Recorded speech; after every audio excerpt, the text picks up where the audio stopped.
नमस्कार। आज की क्लास में हम वयस्कों के लिए आहार या डाइट फॉर एडल्ट्स के बारे में जानेंगे। किशोरावस्था के समाप्त होते ही प्रौढ़ावस्था प्रारंभ हो जाती है।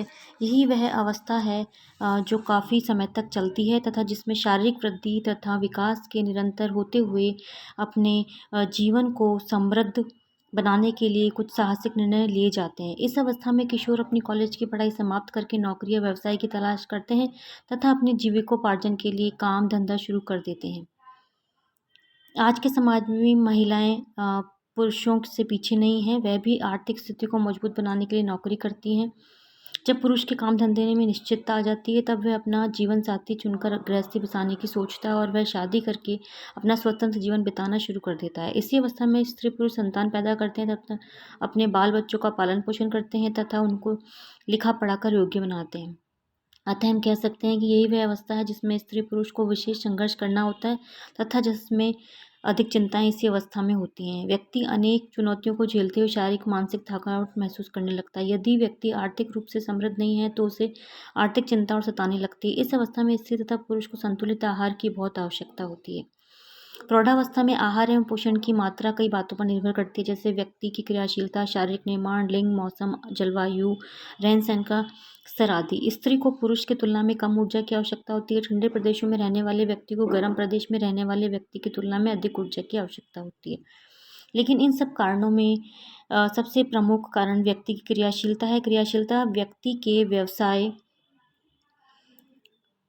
एवं आर्थिक स्थिति पर निर्भर करती है। स्त्री पुरुष जिस प्रकार का कार्य करते हैं उसी के अनुसार उनको कैलोरी की आवश्यकता होती है। जैसे वे व्यक्ति जो मानसिक कार्य करते हैं उन्हें कम ऊर्जा की आवश्यकता होती है तथा वे व्यक्ति जो शारीरिक कार्य या मजदूरी अधिक करते हैं उन्हें अधिक ऊर्जा की आवश्यकता पड़ती है। आर्थिक स्थिति भी व्यक्ति की क्रियाशीलता को प्रभावित करती है। जैसे वे परिवार जिनकी आर्थिक स्थिति काफ़ी सुदृढ़ है, वहाँ नौकरी, घर तथा बाहर का सारा काम करते हैं, उस परिवार की स्त्रियों तथा पुरुषों को बहुत कम काम करना पड़ता है, जिससे उनको कम ऊर्जा की आवश्यकता होती है। गरीब परिवारों की स्त्रियों को अधिक ऊर्जा की आवश्यकता पड़ती है क्योंकि वे घर का सारा काम स्वयं करती हैं। इनको मानसिक एवं शारीरिक दोनों प्रकार के कार्य करने पड़ते हैं। स्त्री तथा पुरुषों को उनकी क्रियाशीलता के आधार पर 3 भागों में विभाजित कर सकते हैं। कम क्रियाशील व्यक्ति लाइट और सेडेंट्री वर्कर, मध्यम क्रियाशील व्यक्ति यानी कि मॉडरेट वर्कर, अधिक क्रियाशील व्यक्ति यानी कि हैवी और हार्ड वर्कर। कम क्रियाशील व्यक्ति मानसिक कार्य करने वाले या बैठकर काम करने वाले व्यक्ति इस वर्ग में आते हैं, जिसमें पुरुषों को लगभग 2425 कैलोरी प्रतिदिन तथा स्त्रियों को 1875 कैलोरी प्रतिदिन ऊर्जा की आवश्यकता पड़ती है। उदाहरण के लिए वकील, चिकित्सक, अध्यापक, मुनीम, अकाउंटेंट, कार्यालयों में काम करने वाले व्यक्ति, आर्किटेक्ट, दुकानदार, ड्राइवर, क्लर्क, स्टेनो, कार्यालयों में नौकरी करने वाली स्त्रियां, ऑफिसर वर्ग में नौकरों पर निर्भर रहने वाली स्त्रियां आदि। शारीरिक भार स्त्री 50 किलो और उसमें पुरुष का जो शारीरिक भार 60 किलो के हिसाब से जो कैलोरी है प्रतिदिन दी जाती है।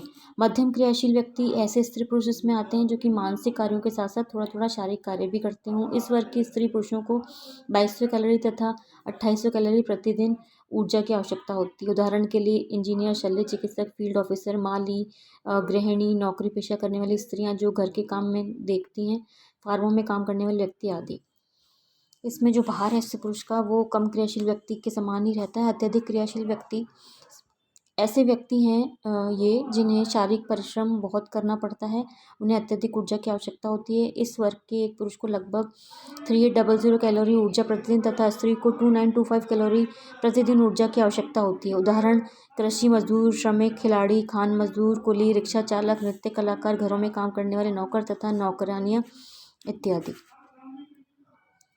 आर्थिक स्थिति के आधार पर भी प्रौढ़ व्यक्तियों को 3 वर्गों में बांट सकते हैं: निम्न आय वर्गीय, मध्यम आय वर्गीय और उच्च आय वर्गीय। जो प्रौढ़ अवस्था है उसमें पोषक तत्वों की जो आवश्यकता है, जैसे